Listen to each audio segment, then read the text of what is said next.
Good morning. It's Wednesday. Happy hump day. And it is the day before my birthday. So happy birthday to me. And I will share a few things about Scorpio tomorrow in my post. So look for those because they're very interesting. I will post some things about a concept called the fertile void. It's kind of where I felt I've been the last, 6 months. But that's not what we're here to talk about this morning.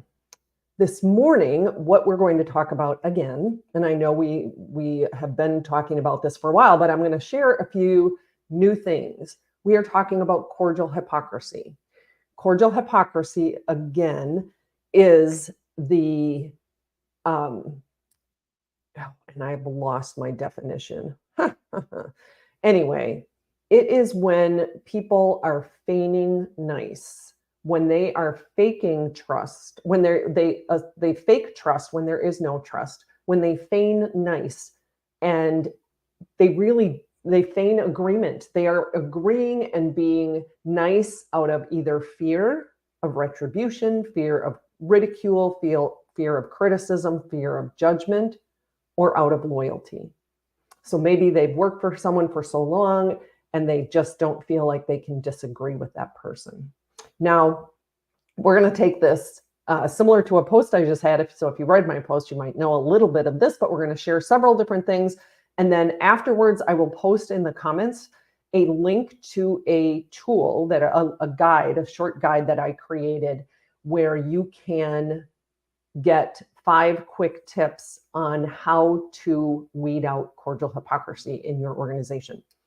So if you have cordial hypocrisy, you likely don't have healthy debate, because if too many people are being nice and agreeable out of fear or out of loyalty, then you're not getting their genius. You're not getting their best ideas. You're not getting what you should, and you're leaving money on the table.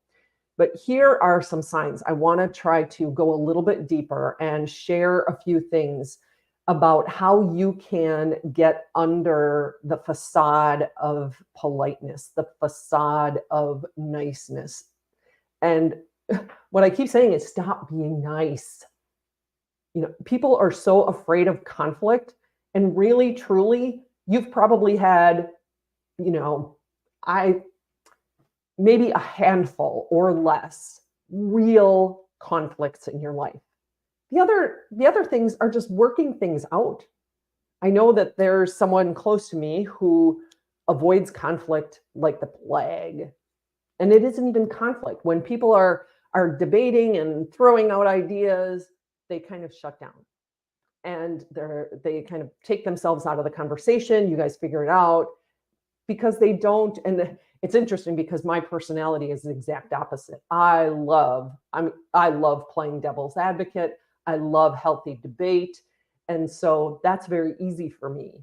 And it's not easy for everyone. I know that. So here are some ways that you can first we're going to talk about what are some of those signs that you actually have cordial hypocrisy going on in your organization.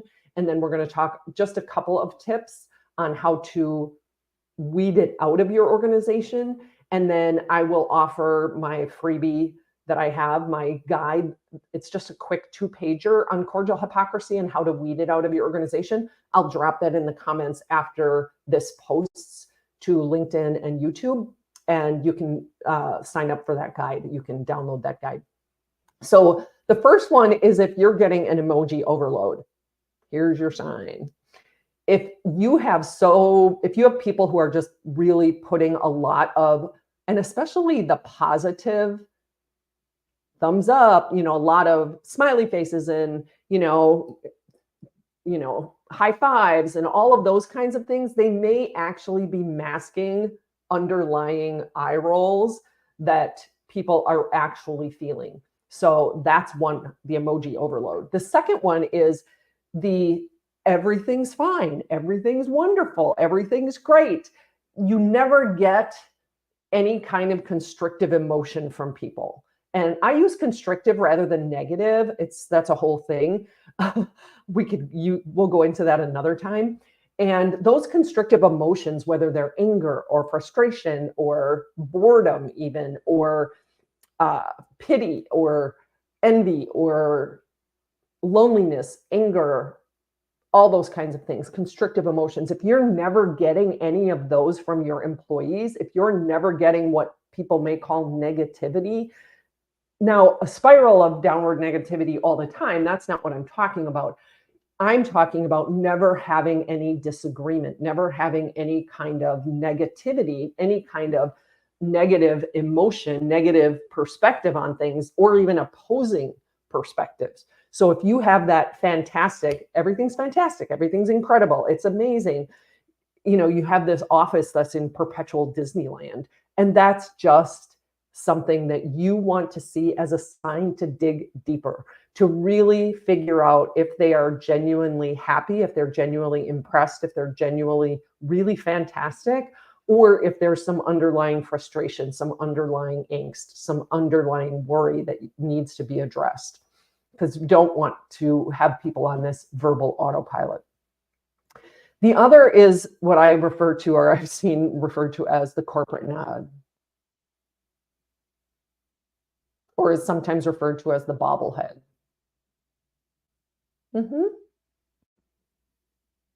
Where your team, you observe your team during meetings and everybody's nodding, and you don't see any of the you need to be tuned into those kinds of nonverbals. And if there is that constant and ever-present nod, that might be a fake agreement.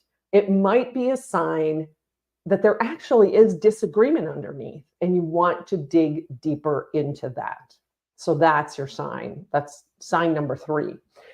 The fourth sign is the fake laugh, the over-caffeinated laugh, everybody's laughing and the nervous laughter, the laughter that is covering up an uncomfortableness. And I know you know what I mean.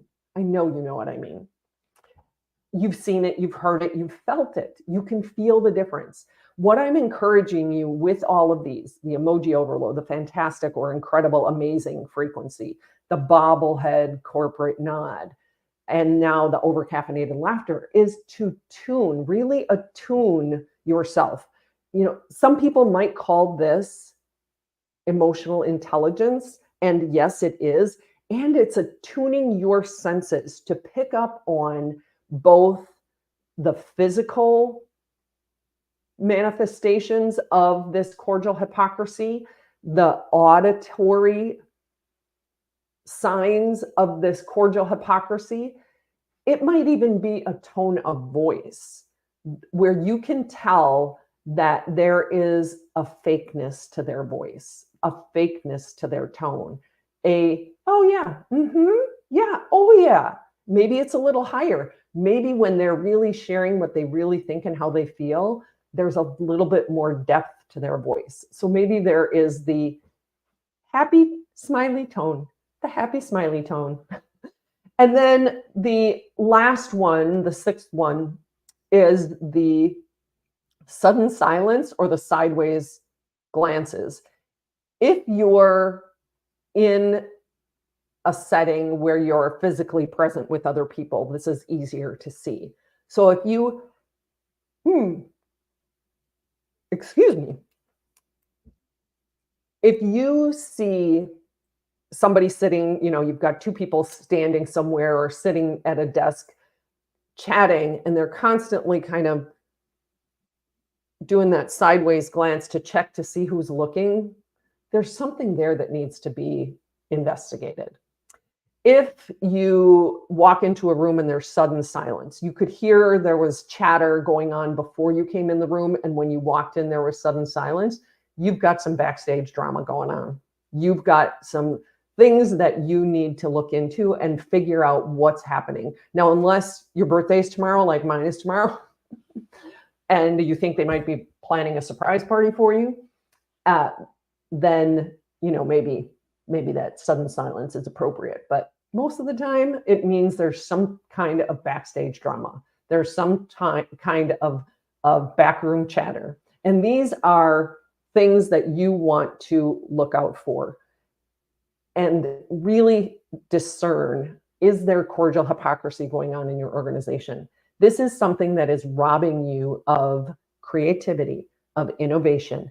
When people don't have the psychological safety, when they don't feel comfortable really sharing with you what is going on in their mind, in their thoughts, in their heart, and their feelings, if they feel a sense of something's not right, and if they don't feel comfortable sharing that in a team meeting, in a setting, then you're not getting their genius. You might be missing a risk. You might be missing an opportunity.